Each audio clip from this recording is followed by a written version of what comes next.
आज आपके सामने प्रस्तुत है मेरी स्वरचित कविता बीते हुए लम्हे।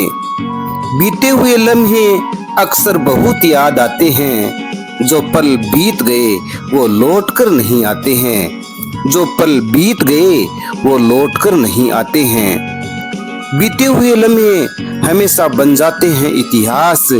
वो लोग बहुत याद आते हैं जो होते हैं खास। वो लोग बहुत याद आते हैं जो होते हैं खास। बीते हुए लम्हे कभी खुशी देते कभी गम। उन लम्हों को याद करके आंखें हो जाती हैं नम। उन लम्हों को याद करके आंखें हो जाती हैं नम। बीते हुए लम्हे बहुत आते हैं नित याद। याद बहुत सताती है किसी के जाने के बाद। याद बहुत सताती है किसी के जाने के बाद। बीते हुए लम्हे घर वापस लौट कर आते, हम भी खुशी से उन लम्हों को फिर से जी पाते। हम भी खुशी से उन लम्हों को फिर से जी पाते। बीते हुए लम्हे कभी खुशी देते हैं सपनों को। उन लोगों की भीड़ में हम ढूंढते हैं अपनों को। उन लोगों की भीड़ में हम ढूंढते हैं अपनों को।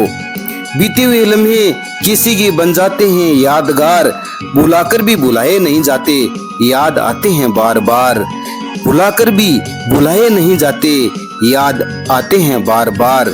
बीते हुए लम्हे अक्सर बहुत याद आते हैं, जो पल बीत गए वो लौट कर नहीं आते हैं। जो पल बीत गए वो लौट कर नहीं आते हैं।